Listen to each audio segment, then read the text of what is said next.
30 দিনের ভিতরে একটা সিঙ্গেল দিন গ্যাপ দিলে ভাই কি কোনো সমস্যা? ভাই একটা দিন গ্যাপ দিব, একটা দিন ভাই, একটা দিন দিলে কি হয়েছে? একটা দিন মাত্র, ছোট্ট একটা দিন, ছোট্ট একটা দিন। 30 দিন ভাই, কোথায় 29 ডেজ, কোথায় একটা দিন মাত্র। একটা দিন গ্যাপ দেওয়া মানে বিশাল সমস্যা, ভয়াবহ সমস্যা। কিভাবে সমস্যা? একদিন যদি মিস দাও আসলে কিছু না, কোনো সমস্যা না। একটা দিন, ছোট একটা দিন, 30 ডেজ এর সাথে সামনে একদিন হচ্ছে 30 ভাগের এক ভাগ। কিন্তু তুমি যে একটা দিন যে মিস দিলা না, তুমি তোমার ব্রেনকে যে জিনিসটা এখন ট্রেন করাইলা যে মিস দেয়া যায়, ব্রেক নেওয়া যায়। একদিন ব্রেক নিলে কিছু হয় না, এই যে করলো না, এবং একদিন তুমি ব্রেক নিলা না, তারপর শুরু করলা, তো তোমার ব্রেনে তুমি একটা ভয়াবহ একটা অভ্যাসের সূচনা করা দিলা।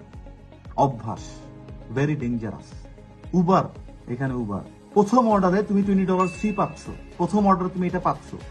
এটা প্রত্যেকটা বিজনেসে কম বেশি করে। $20 ফ্রি, ওকে ভালো কথা, $20 ফ্রি। এখন কিছুদিন পরে আমি উবার কিন্তু এখন আমি এখান থেকে কিন্তু ফুড অর্ডার উবার দিয়ে করি না। আমার খাইতে ইচ্ছে করলে আমি গাড়িটা ধুম করে টান দিয়ে যাই, টান দিয়ে খাবার নিয়ে আসি। আমি ওই অভ্যাস এখনো শুরু করিনি, উবার ডাউনলোডই করিনি। উবার ডাউনলোড করা আছে, মানে কোনো খাবার অর্ডার নাই। এরপর আমি দেখলাম একটা মেসেজ আসছে, তোমার প্রথম মিল $30 অফ।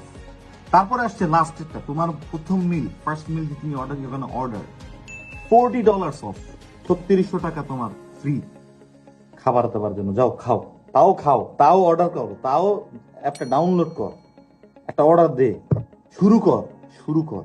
ভয়াবহ জিনিস এগুলোতে। তোমাদের বই পড়ে অবজারভেশন, নোটিস করা, সবকিছুকে অবজার্ভ করা, রিসার্চ করা, দেখবা যে তোমরাই জিনিসগুলো। তো 30 দিনের মধ্যে একদিন মিস দেওয়া আসলে কোনো ব্যাপার না, কিন্তু একদিন মিস দেওয়া ভয়াবহ একটা অভ্যাসের সূচনা।